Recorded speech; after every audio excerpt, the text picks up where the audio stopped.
Well, I shot my first quantified performance gas gun match. Hanging out here in beautiful Virginia. Let's go ahead and take a look, and you can just watch and listen.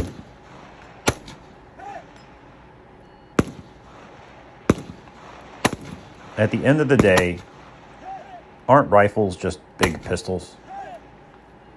Comment below. You know, being my first match, never having done this before, you sort of learn, you know, things that you need to bring or little things that are advantageous for you to have that I normally don't have because I'm not a rifle shooter. So the platform here is an HK MR556 with a Trijicon VCOG, otherwise known as the SCO. And quantified performance is essentially... I don't think I was supposed to sit on that bench, but it said take a firing position, and that's the firing position I know. But anyway, a very, very high quality, you know, sort of system or rig here. I'm not a novice to rifles, but I'm a novice to these competitions. But essentially, you have different stages.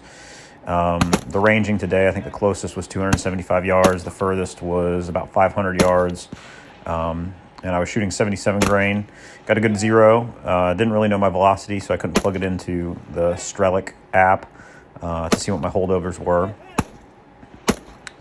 You know, you can sort of see here on this stage, I was supposed to stop after 10 hits, and I just kept on going because it was just too much fun.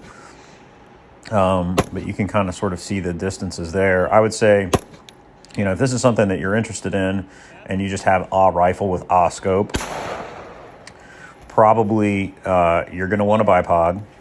Doesn't have to be super expensive. You're going to want a bag.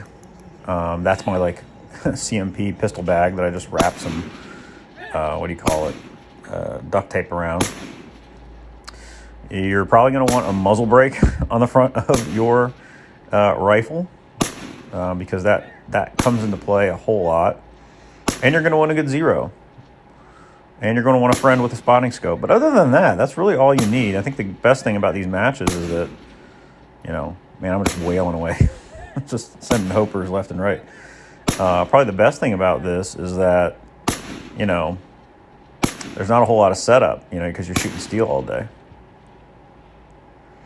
So you can sort of see the recoil, even the prone, when I fire a shot here.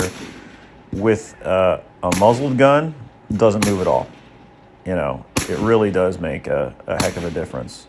The MR556 has a bird cage.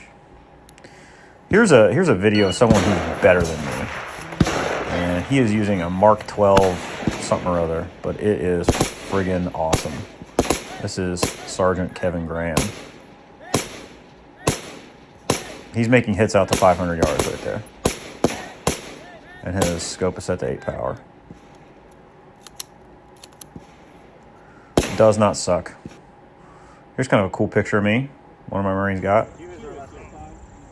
So you have something like this. Like, so here it was, you have to make 2 hits on, let's say, a 465 yard steel.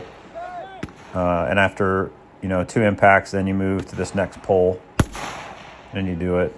The bag, I thought the bag was like a little bit of a gimmick, but when you get there and everybody's got one, you sort of realize like, hey, bag's probably not bullshit. So a better bag would be great, like one that moved with the rifle, and maybe one that, unlike mine, like didn't weigh 15 pounds.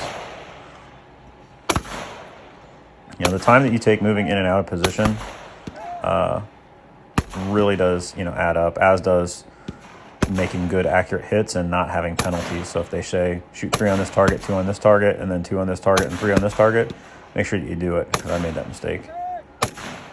Oh, and if you are above the age of like, I don't know, 28, you're going to want some form of knee pads, because us old guys, you know, getting down ain't so great. The little thing hanging off my chest, that's a little bino pouch that I use for hunting. And since I wanted to like watch targets while other people were shooting, I just kept it on. But anyway, that's all. Hold hard, shoot straight.